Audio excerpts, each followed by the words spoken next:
아멘. 고난에 맞서서 이기고 죄는 피해서 이기라, 이런 책을 쓰신 분인데, 오몽근 목사님이라는 이 분이 참 이해하기 쉽도록 이런 글을 쓰셨습니다.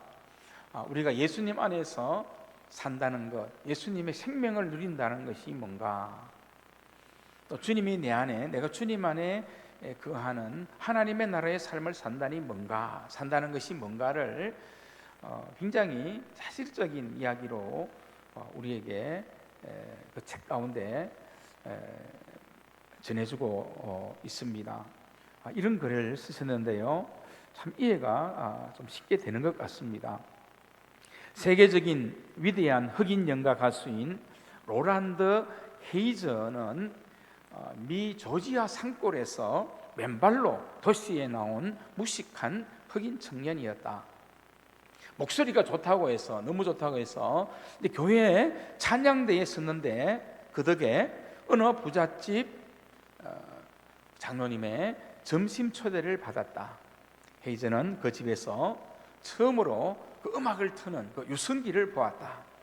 그리고 그 유성기로 당대 명성이 높았던 카루소의 노래를 듣게 되었다. 그 순간을 헤이즈는 이렇게 회상하였다. 카루소의 노래를 듣는 순간 내 가슴에는 요라는 종이 울리기 시작했습니다. 그리고 내 가슴에는 이 카루소로 가득 이렇게 차워지게 되었습니다. 저 지평선 너머에서 나를 부르는 소리가 들렸습니다. 나는 그 이후 카루소에 미쳐 살았습니다. 카루소가 나를 끌고 갔습니다. 카루소처럼 말하고, 카루소처럼 행동하고, 카루소처럼 노래를 불렀습니다. 바로 그것이 이 조지아의 산골 청년이 바로 세계의 헤이즈가 된 원동력이었다 하는 거지요. 그러면서 이 오몽건 목사님이 이렇게 글을 이어갔습니다. 이런 헤이즈와 같은 경험은 누구에게나 있다. 나도 어렸을 적에 내 가슴 속에는 승복이 누나가 살고 있었다. 예쁜 여학생 교복을 입고 나를 예뻐해주는 승복이 누나는 별천지에서 온 천사와 같았다. 그 누나에게 잘 보이려고 나는 열심히 코를 닦았다. 그러다가 또 그 당시는 국민학교지요. 국민학교 5학년 때쯤에는 내 가슴 속에 윤숙이가 살게 되었다. 윤숙이에게 잘 보이려고 다리 위에서 뛰어내리기도 했는데 윤숙이 때문에 공부도 더 열심히 했다. 그러다가 또 내 가슴 속에 톨스토이가 살게 되었고, 데미안이 살게 되었으며, 또다시 도스토예프스키가 혹은 슈바이처가 내 마음에 살다 가곤 했다. 참 많은 사람들이 내 가슴 속에 살았었다. 지금 아내인 이내도 살았었고, 또 어떤 소녀도, 어떤 여인도 살곤 했다. 굉장히 솔직한 것 같습니다, 그렇죠? 그러던 어느 순간엔 내 가슴 속에는 헤이즈의 가슴에 살던 카루스보다 더 강한 힘찬 종이 울리게 되었고, 나는 내 가슴에 새로운 주인을 맞아야만 했었다. 그는 방황하던 내 가슴에 깃발을 꽂아 주었다. 그는 목마른 내 가슴에 샘물이 되었다. 그는 아내 이내보다도 내 아들들보다도 더 강하게 내 삶을 이끌어갔다. 내 삶 속에 일어나는 수많은 욕심도 그를 바라보면 눈 녹듯이 다 사라지고 말았다. 내 속에서 번뜩이던 미움의 비수조차도 그의 말을 듣노라 하면 솜방망이처럼 부드러워지고 말았다. 정욕의 불길도 그의 진실 어린 눈동자 앞에는 거룩한 감동이 되고 말았다. 그는 주인이면서도 종처럼, 그는 알면서도 모르는 것처럼 그렇게 내 가슴 속에 있으면서 없는 것처럼 살아왔다. 그는 내 가슴에 살면서 내 가슴에 들어오는 모든 것을 다 보았다. 늑대가 내 가슴 속으로 숨어 들어오는 것을, 뱀이 넘어오는 것을, 내 가슴에 어느 방에는 창녀까지도 살았던 것을 그는 다 보고 있었다. 그래도 그는 나를 기다려 주었고, 그래도 그는 나를 기대해 주었다. 그렇게 많은 세월 속에서 수많은 사람이 내 가슴 속을 지나고 나서야 나는 비로소 그를 알게 되었다. 나를 나보다도 더 사랑하는 사람, 더 사랑하는 분, 내가 그렇게 그리워하던 발자국의 주인공, 늘 보고 있어도 보고 싶은 사람, 셋이서도 함께 살 수 있는 사람, 그런 분, 그 이름 예수, 나사렛 사람 예수다. 그가 내 가슴 속에 살자 내가 하던 공부를 바꾸었다. 꿈이 바꾸어졌다. 사랑도 취미도 친구도 바꾸어졌다. 그는 그렇게 모든 것을 바꾸는 혁명가이기도 했다. 그러므로 오라. 이대로는 안 되겠다고 하는 사람은 오라. 아니, 누구든 오라. 그를 가슴에 살게 하라. 그러면 그가 사는 가슴에 종소리가 울리고 그대도 헤이저처럼 되리라. 그분이 참 글을 잘 쓰신 것 같습니다. 제가 볼 때 감동이 되더라고요. 그렇게 마음의 감정을 잘 표현했는데 정말 아주 쉬우면서도 감동이 왔습니다. 그를 가슴에 살게 하라. 오늘 우리가 찬양을 불렀잖아요. 주 예수 내 마음에 들어와 계시노. 그 고백이 바로 예수 그리스도, 그분을 내 가슴에 살게 하는 찬양이고 고백이지 않습니까? 여러분, 예수 그리스도께서 내 안에 오셔서 나의 생명이 되어주신다는 것은 정말 이런 놀라운 은혜입니다.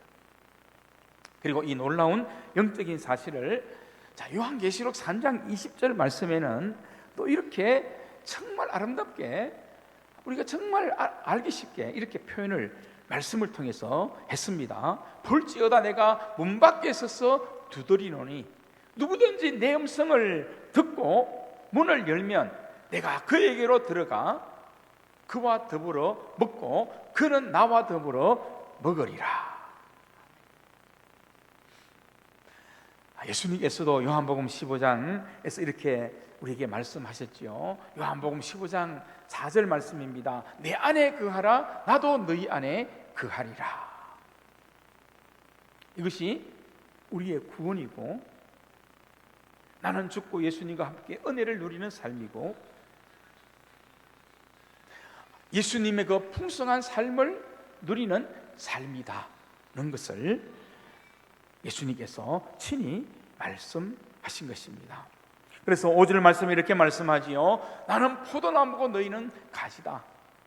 저가 내 안에, 내가 저 안에 있으면 그 사람은 과실을 많이 맺는 사람이 되지만 나를 떠나서는 너희가 나심 아무것도 할 수 없는 그런 존재, 그런 사람이 될 뿐이다 라고 그렇게 선언하시는 것을 볼 수 있습니다. 그러므로 여러분, 예수님의 생명을 누리고 산다는 것은 정말 세상이 줄 수 없는, 세상이 가질 수 없는 행복, 그게 구원이죠. 사실은 그 행복이 구원이잖아요. 그 행복이고, 또 하나님께서 우리에게 주시는 정말 놀라운, 세상의 값으로 비교할 수 없는 값비싼 은혜가 되는 것입니다. 하나님이신 분이, 예수님이 하나님이신 분이셨잖아요. 하나님이신 분이 죄로 죽을 우리를 용서해 주시기 위해 우리를 위해 목숨을 버리신 것만으로 진짜 어떻게 보면 감격이고 황홀함인데, 우리가 그 예수님과 함께 그 생명을 누리다니요. 그래서 여러분, 예수님의 그 생명은 우리의 참 자유로움입니다. 참 자유입니다. 그래서 예수님께서 분명히 말씀하셨지요. 누구든지 나를 받아들이고 나를 믿는 자는 그 안에서 진리로 말미암는 참된 자유를 누리게 될 것이다. 지금도 여러분 무언가 자유하지 못한 것에 매여 있습니까? 여러분들이 그 예수 그리스도를 나의 구주로 온전히 받아들이지 않고 믿고 있지 않기 때문에 그런 것이에요. 예수님을 나의 구주로 온전히 고백하면 우리에게는 참 자유가 분명히 임하여진다. 성경은 말씀합니다. 이 자유는 죄에서의 자유이기도 하지만 죽음으로부터에도 자유이고 사단의 속박으로부터도 참 자유를 얻게 되는 은혜이지 않습니까? 그리고 예수님의 그 생명은 영원한 양식이지요. 썩지 아니한 양식이고 줄이지 아니하는 양식이 되는 것입니다. 그래서 우리의 완전한 능력이고 사랑이다라고 분명히 말할 수 있습니다. 자, 예수님의 생명이 그래서 우리 안에 있다는 것이, 나와 함께 한다는 것이 여러분 얼마나 귀한 은혜입니까? 이 부담이 아닙니다. 우리가 마지막까지 소망하고 붙들어야 되는 그러한 은혜라는 것을 분명히 알 수 있지 않습니까? 그리고 여러분, 죄인된 우리가 예수님을 믿는다는 것은 어떤 의미에서 잃어버렸던 에덴 동산의 생명나무의 회복을 얻는 것이지요. 범죄하기 이전의 그 에덴 동산, 정말 하나님이 완전히 다스리는 그런 동산, 정말 죄로 말미암아 불순종으로 무너지기 전에는 정말 그것이 완전한 하나님의 나라이지 않습니까? 우리가 예수님을 믿는다는 것은 바로 우리가 빼앗겼고 잃어버렸던 그 에덴 동산의 생명나무의 그 은혜의 회복을 얻고 누리는 것이라고 그렇게 표현할 수 있습니다. 잃어버렸던 하나님의 통치, 에덴의 그 완전한 나라, 에덴 동산의 그 하나님의 나라를 우리 안에 회복하는 것이죠. 그리고 그 나라를 여러분 누리는 것입니다. 자, 그래서 우리의 구원이 얼마나 귀한 것이고, 자, 우리의 구원이 얼마나 영원한 것이고, 세상이 줄 수 없는, 세상의 값으로 가치로 계산할 수 없는 복음이 될 수밖에 없다는 그러한 사실이지 않습니까?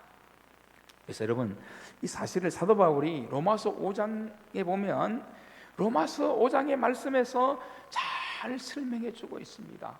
첫 번째 아담은 이 모든 것들을 망쳤다. 첫 번째 아담은 망쳤잖아요. 죄로, 불순종으로 망쳐버렸다. 하나님의 나라가 뺏겨져 버렸다는 것이지 않습니까? 그리고 하나님께서 주신 영원한 생명을 잃어버렸다는 것이지 않습니까? 하나님의 나라의 모든 것들이 다 상실되어 버린 죄로 말미암아 첫 번째 아담이 그렇게 했다는 것입니다. 그런데 예수님께서 이 땅에 오셔서 십자가를 지시고 우리에게 영원한 생명을 회복해 주신 은혜를 말씀하면서 예수님께서 비유로 말하는 겁니다. 비유로 말하면 예수님은 둘째 아담과 같은 그런 완전한 아담의 역할을 하시는 분이다. 성경은 이렇게 로마서에서 설명하고 있습니다. 야, 정말 사도 바울이 얼마나 이 부분을 잘 우리에게 설명하고 있는가를 알 수 있습니다. 나중에 로마서 할 때도 이 부분을 잠깐 말씀드려야 되겠지만은 오늘 말씀과 이어지기 때문에 이 말씀을 보면 정말 사도 바울이 이것을 확실히 분명히 이 은혜를 알았습니다. 정말 예수님께서 우리 죄를 위해 십자가에 돌아가심으로 말미암아 둘째 아담이 되어주셔서 그 둘째 아담은 완전한 순종을 이루신 분이잖아요. 예수님의 그 순종으로 예수님이 친히 십자가에 달려서 우리 죄를 위해 돌아가심으로 말미암아 이제 우리에게는 에덴에서 잃어버린 예수님 안에서 말입니다. 참 풍성한 생명, 영원한 생명을 다시 얻게 되었다는 거죠. 이것이 바로 에덴의 생명나무의 회복의 의미이지 않습니까? 그리고 범죄하기 이전에 그 하나님 나라의 그 완전함, 이 하나님의 나라의 완전함이 예수 그리스도의 죽으심으로 말미암아 우리 안에 이루어지게 되었다라고 그렇게 설명하는 것을 볼 수 있습니다. 그래서 여러분 로마서 5장의 말씀을 읽어보시면 한 사람의 불순종으로 죄가 들어왔지만 한 사람의 순종으로 생명이 들어왔다, 의로움이 일어났다, 우리 안에 생명이 주어졌다, 이것을 굉장히 강조하고 있습니다. 여러분, 우리에게 육체적으로도 생명이 얼마나 귀합니까? 생명이 얼마나 귀합니까? 귀하잖아요. 내게 일확천금이 있더라도 생명이 끝나면 모든 것이 다 내려놓아야 되는 줄 어찌 되니까 생명이 귀한 것이잖아요. 그런데 예수님의 그 생명으로 우리는 예수님과 함께 이 에덴의 영원한 생명을 누릴 수 있는 그 은혜를 우리에게 주셨다면 정말 얼마나 소중한 은혜인가를 로마서 5장에서 우리에게 말씀하는 거죠. 그래서 사도 바울이 둘째 아담 되신 예수님이 우리 죄를 위해 죽으심으로 우리를 의롭게 하신 그 은혜가 바로 생명의 역사다, 하나님의 나라가 완전히 회복되는 역사다라고 그렇게 우리에게 말씀하는 것을 볼 수 있습니다. 그래서 여러분, 로마서 5장 15절에 보면 이렇게 설명합니다. 또한 한 사람 예수 그리스도의 은혜로 말미암은 선물은 많은 사람에게 넘쳤느니라, 이렇게 말씀합니다. 그리고 생명이 이루어졌고 우리는 이제 그 예수님의 생명 안에서 왕노릇하게 되었다, 이렇게 우리의 구원을, 우리가 받은 은혜를 잘 설명하고 표현하고 있는 것을 보게 되어집니다. 예수님께서도 말씀하셨지요. 예수님께서 이 세상에 오심으로 하나님의 나라가 임하였다, 그렇게 말씀하셨습니다.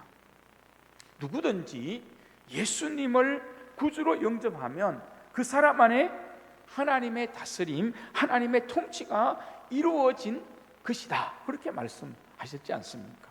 그러므로 하나님의 나라가 여기 있다 저기 있다 하지 마라. 하나님의 나라는 바로 너희 가운데 있느니라. 하나님을 받아들인 우리 가운데 이미 하나님의 나라가 이루어졌다라고 그렇게 표현하는 것을 볼 수 있습니다. 여러분, 우리는 아직 이 세상, 죄와 사망의 권세에 사로잡힌 이 세상이 살기 때문에 사실은 이 말씀이 와닿지 않을 수도 있습니다. 아직 육체에 매여 있는 그런 존재이기 때문에 이 놀랍고 신비한 은혜의 말씀들이 믿음으로 받아들이고 볼 수 있는 눈이 열리면 확 와닿는데 어렴풋하게 그렇게 아직도 그렇게 보이는 분들이 아마 많을 겁니다. 아니, 어떻게 보면 이 세상 나라에 속해 있는 습관, 그 옛사람 때문에 아직 세상적으로 더 많이 기울어진 삶을 살 수도 있습니다. 교회는 다니지만 말입니다. 죄의 습관이지요. 그래서 자꾸 죄의 종로로 타는 것입니다. 그래서 사도 바울은 우리가 예수님과 함께 죽고 사는 은혜를 입었다, 이것이 정말 큰 복이다. 이것은 어떤 세상이 줄 수 있는 복과는 도저히 비교하거나 바꿀 수 없는 참된 복이다, 참된 은혜다, 쉽게 말하면 이렇게 바울이 설명했지 않습니까? 또 성경은 또 그렇게 우리에게 선언했습니다. 이제는 믿음 안에서 다시는 죄의 종노릇 하지 마라. 사도 바울이 그렇게 또 우리에게 말씀을 하기도 했지요. 그리고 풍성한 예수님의 생명의 삶을 누리라 했던 것입니다. 자, 좀 더 나아가 보면 이것이 뭐냐? 이것이 바로 하나님의 나라를 누리는 삶이다라고 하는 바로 그 의미가 되는 것입니다. 이제 우리는 세상의 나라, 죄의 나라, 사단의 나라에서 매여 있는 그런 삶을 사는 존재가 아니잖아요. 우리는 구원받았고 또 하나님의 자녀가 되었고 하나님의 백성이 되었고 주님의 나라가 우리 가운데 임하여서 주님의 통치가 이루어지는, 주님의 다스림이 이루어지는 그리스도인, 예수 믿는 성도지 않습니까? 그렇다면 우리는 에덴의 새 생명이 회복됨과 동시에 그 에덴의 하나님의 나라, 범죄하기 이전에 하나님의 나라가 예수님을 통해서 우리 안에 회복되어져 있기 때문에 완전하지 못함이 있긴 하지만 우리는 하나님의 나라를 살고 하나님의 나라를 누리는 하나님의 백성이 되었다. 그것을 우리에게 말씀하는 것입니다. 여러분들이 정말 믿음의 눈을 확 열어서 예수님의 십자가 구원을 정말 더 깊이 깨닫고 확신하면서 십자가 은혜 안으로 지난주에 말씀드린 것처럼 그 생명 안으로 확 들어가서 여러분이 죽어지면, 여러분이 예수님의 십자가 은혜에 사로잡히면 이것이 정말 강하게 확 와닿게 됩니다. 아멘. 그렇습니다. 맞습니다. 예수님. 그렇지만 아직도 희미한 분이 있을 거예요. 어렴풋한 분도 있을 것입니다. 의심이 되는 분도 있고 이게 뭔가? 이게 뭔가? 그래서 예수님께서 거듭나야 이 하나님의 나라의 비밀을 알 수 있다 했지 않습니까? 온전히 거듭나지 않았기 때문에 모르는 거예요. 거듭난 믿음을 확실히 가지면 분명히 확신되어집니다. 아직까지 어렴풋하다면 좀 더 우리의 마음의 문을 활짝 열어야 됩니다. 찬양을 부른 것처럼 주 예수 내 맘에 들어와 계신 후 변하여 새 사람 되고, 예수님 내 안에 들어오셔서 내 삶을 변화시켜 주시옵소서. 망령된 행실을 끊어주시고 주님 내 안에 오셔서, 주님 내 안에 오셔서 정말 비길 수 없는 그 하나님의 은혜와 기쁨의 삶을 살 수 있도록 내게 오시옵소서라고 기도하며 하나님의 나라를 받아들이는 믿음의 고백으로 나아가셔야 됩니다. 확신하셔야 됩니다. 우리가 이 땅에 주신 은혜가 있는데 세상의 나라, 하나님 나라 아닌 사단이 다스리는 죄와 권세의 그런 나라에만 매여 있으면 참 자유가 없습니다. 교회는 다니도 참 기쁨이 없습니다. 예수 믿는 감격이 늘 있는 듯 하다가 또 사라져 버리고, 그러니까 우리가 늘 어디로 기울어집니까? 세상 쪽으로 자꾸 기울어지고 죄 쪽으로 자꾸 가게 되고 반대로 멀어지는, 하나님과 가까이 하는 것이 복이다 했는데 하나님의 나라를 누리는 삶이 더 풍성하게 임하는 은혜인데 반대로 그렇게 가버리는 우리는 어리석음의 욕망에 다시 매여지게 되는, 어리석음에 빠지게 되는 거지요. 성경에서 말씀하잖아요. 어리석은 자가 되지 마라. 바보 같은 그런 삶을 살지 마라. 십자가를 통해서 이 놀라운 은혜를 우리에게 부어주시고 놀라운 회복과 하나님의 나라의 충만함을 이미 우리에게 부어주는데 왜 우리가 어리석은 자처럼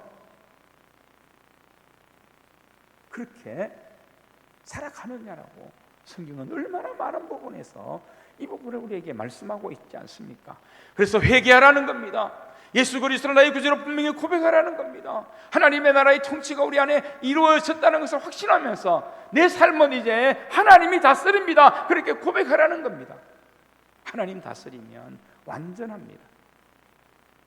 세상이 줄 수 없는 하나님의 나라의 모든 것들을 누릴 수 있는 삶을 살게 된다는 것입니다.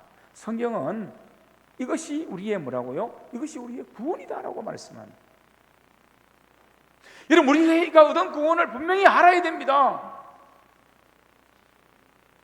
그래서 우리가 얻은 구원은 세상의 그 어떤 값진 부하로 바꿀 수 없다라고 선언하지 않습니까? 그래서 사도 바울도 이 구원의 은혜를 분명히 보고 깨달을 때 뭐라고 고백합니까? 내가 지금까지 누리고 알았고 배웠던 모든 것들은 다 배설물처럼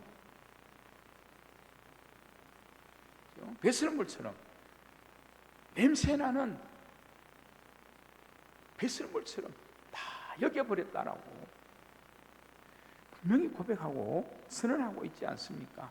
이게 여러분 구원의 선언입니다. 이것이 믿음의 선언입니다. 여러분에게 이 분명한 구원의 선언, 믿음의 선언, 하나님의 나라에 대한 확신, 이 선언이 여러분의 중심에 서게 되기를, 있게 되기를 주님의 이름으로 축복합니다. 축복합니다. 축복합니다. 이 부분은 분명히 아멘 해야 돼요. 이것 없으면 또 우리는 어리석은 자가 되는 거예요. 십자가의 은혜를 헛되게 만들어버리게 되는 겁니다.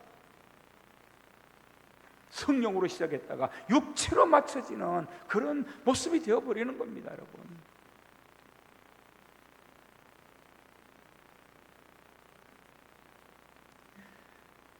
그래서 오늘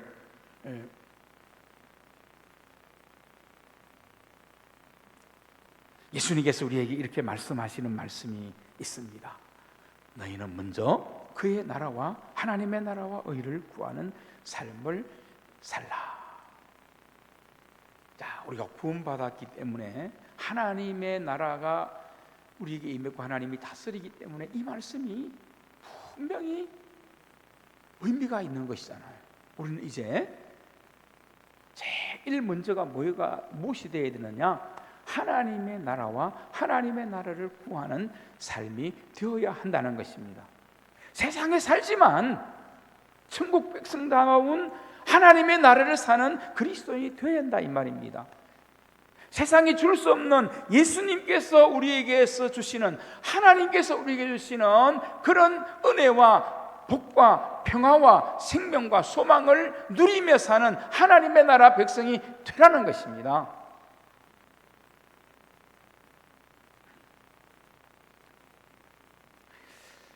여러분, 정말 이것이 우리가 누리는 구원이라는 것을 사도 바울은 얼마나 강력하게 경험했고 얼마나 강력하게 이것을 전하고 있습니까?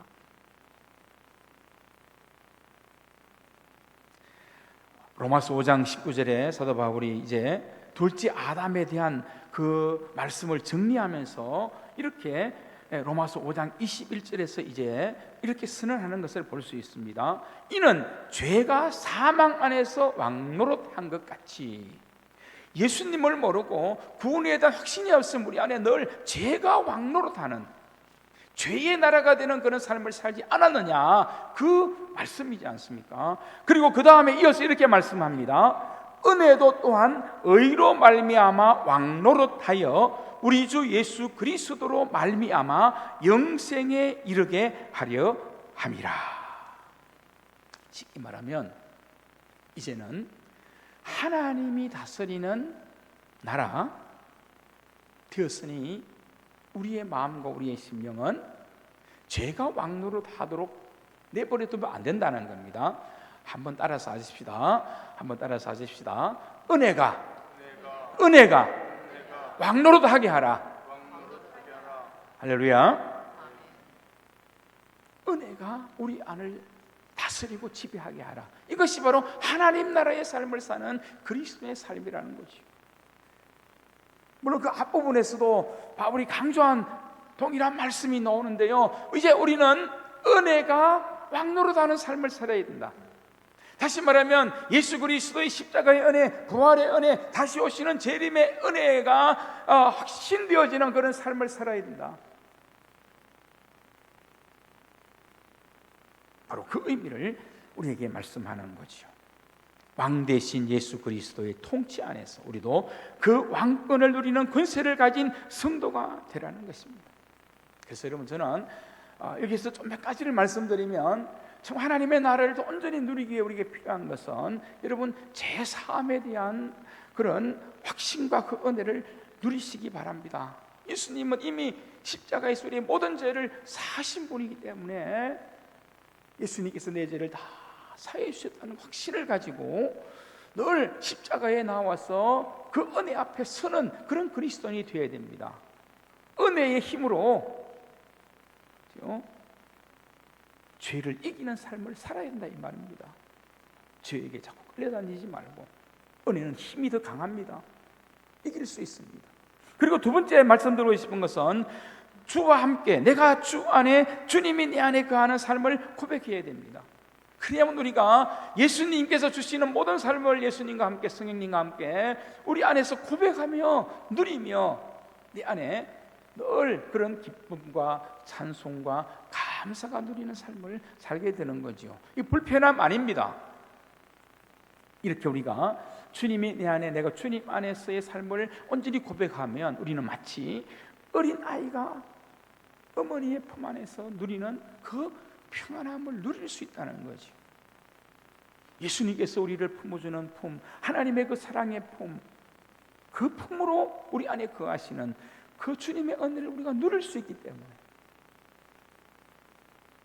그래서 중요한 것입니다. 그리고 하나님의 마음을 알고 하나님의 뜻을 알고 순종해야 됩니다.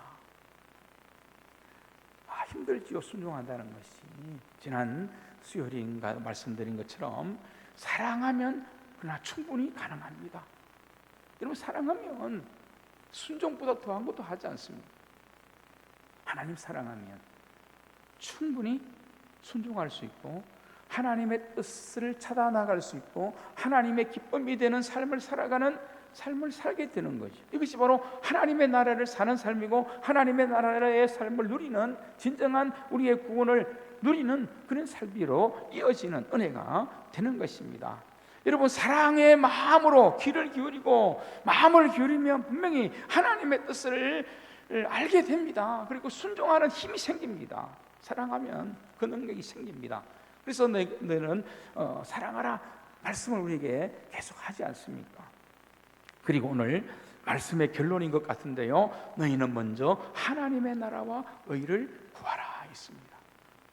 하나님의 통치를 받는 삶에서 늘 우리가 벗어나지 않아야 된다. 왜냐하면 오늘 말씀 다음에 있잖아요, 그리하면 우리가 세상에서 원하고 바라고 또 누리고자 하는 세상에서의 이 모든 것도 그 안에서 더하여 주는, 덤으로 주시는, 풍성하게 더하여 누리게 하시는 하나님의 은혜를 그 안에서 누릴 수 있기 때문이다라고 성경은 분명히 약속하고 말씀하고 있기 때문입니다. 그런 말 많이 하잖아요. 그릇을 미리 준비해라. 그릇 엎어놓지 말고, 달라달라고 말하지 말고, 하나님 복을, 하나님의 충만함을 바라는데 그릇이 지저분하거나 더럽거나 그릇이 너무 작거나 그것을 엎어놓거나 하지 말라. 이 말이 뭐냐 하면, 오늘 찬양 부른 것처럼 주님 예수 내 마음속에 들어와 주시옵소서, 주 예수 내 마음에 들어와 계신 후 그런 고백이 되는 것입니다. 그리고 우리가 시선이라는 찬양을 부른 것처럼 정말 우리가 주님의 뜻에 합당한 순종을 해 나가게 되면 내가 주님의 나라가 되는 거예요. 주님의 나라의 삶을 사는 은혜가 우리에게 임하여지게 된다는 그 말씀인 것입니다. 여러분, 성경의 말씀에 보면 이 은혜를 누리라, 아끼지 마라, 끝까지 붙들고 지켜나가라 했습니다. 하나님의 나라를 누리라 했습니다. 왜냐하면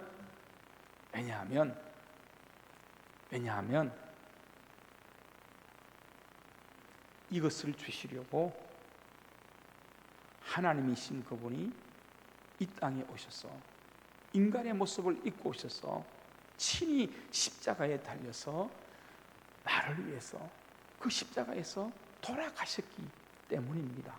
이 은혜를 주시려고, 이 값진 보화를 주시려고, 이 하나님의 나라의 삶을 이제는 뺏기지 말고 살라고, 에덴 동산의 생명을 누리라고, 에덴 동산의 그 하나님의 나라의 완전함을 다시 예수님 안에서 회복한 삶을 사는 것이 구원이라고, 그런 값진 십자가의 은혜를 안다면 빼앗겨서는 안 되잖아요. 누릴 수 있는 그리스도인이 됐어야 됩니다. 누리십시오. 정말 누리십시오. 그런데 우리는 이 은혜를 누리려면 참 하나님께 신뢰하며 온전히 맡겨야 됩니다. 지금은 감리교 신학대학에서 은퇴하신 교수이신 이덕주 목사님, 교수님 주일 설교 때 이런 간증을 했습니다. 그 어머니가 35세 과부가 됩니다.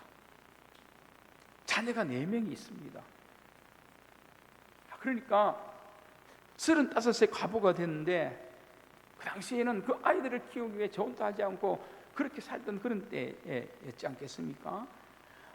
그러니까 아이들을 얼마나 율법적이고 얼마나 또 강압적으로 신앙생활을 하긴 하지만, 자기가 다 해야 되고 또 지나치게 간섭해야 되고, 자기 이 자녀이니까 당연히 그런 마음이 들겠지요.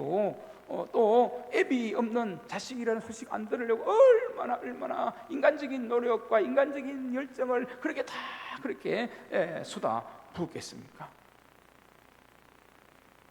그리고 그 다음에 신앙생활이 막 이제 깊어지면서 은혜로 나가게 되는데,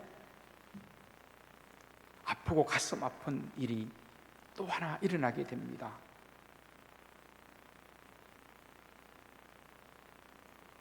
남편이 일찍 죽으니까,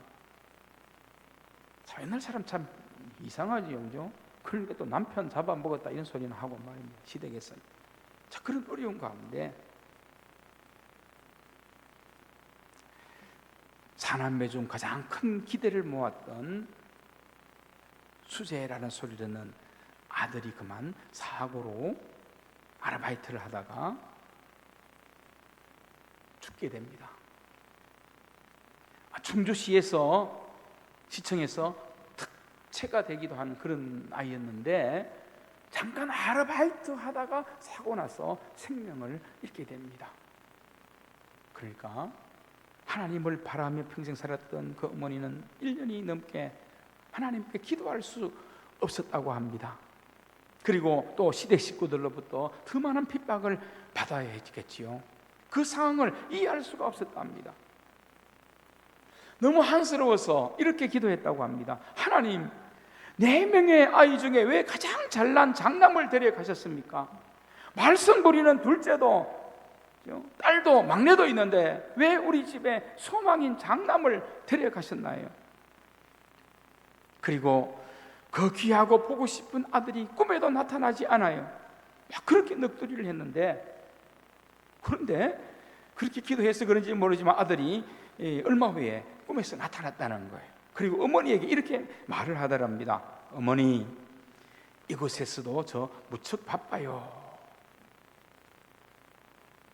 소망을 얻게 된 거죠. 그때 어머니가 깨닫게 된 것은 그 귀한 아들을 하나님께서 필요하셔서 데려가셨고, 하늘 나라에서도 귀하고 사용하고 계시다는 사실, 비록 어머니의 현실에서 받아들이기 힘들었지만 말입니다, 그런 고백을 하게 되었다는 겁니다. 그리고 그러던 어느 날 어머니가 3남매를 불러놓고 모이라고는 이렇게 말합니다. 더 이상 자식을 내가 기르지 않겠다, 그렇게 선포하셨다는 거예요.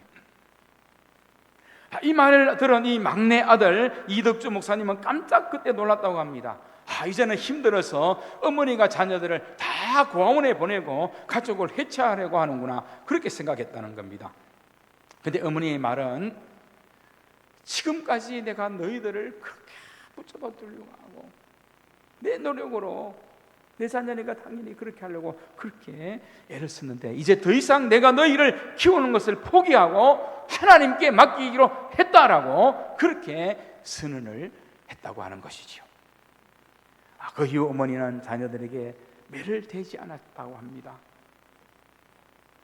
그렇게 애비 없는 자식이라는 소리 듣지 않기 위해 그렇게 애를 달아가면서 그렇게 키우던 그 어머니의 그 엄하던 마음이 오히려 사랑의 마음으로 더욱 나가고 더 긍휼의 마음으로 가게 되었다는 것입니다. 그리고 이렇게 기도하셨다고 합니다. 하나님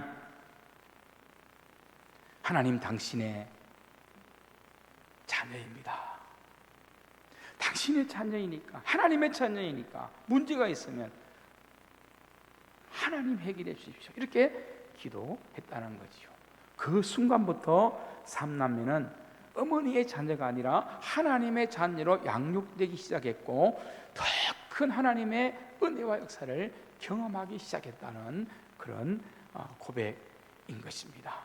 그때부터 그 가정이 온전한 하나님의 나라가 되더라는 거예요. 먼저 그 나라 보위를 구하는 삶이 실제로 이루어지더라는 것입니다. 그리고 그 모든 자녀들 속에서 하나님이 원하는 그런 삶으로, 그런 신앙으로 영광을 돌리는 은혜가 있더라는 것이지요. 먼저 하나님의 나라와 의를 구하라. 하나님의 주권에 대한 믿음을 분명히 지켜나가라. 그럼 이 모든 것을 너에게 더하여 주시리라. 성도 여러분, 오늘 이 말씀을 믿고 여러분이 살아계신 하나님을 느끼십시오. 그래서 내 삶이 하나님의 역사가 되고 내 삶은 하나님의 나라가 되고 그럴 때 하나님의 나라로 살아가는 우리를 하나님께서 일하여 주실 줄로 믿습니다. 기도하겠습니다.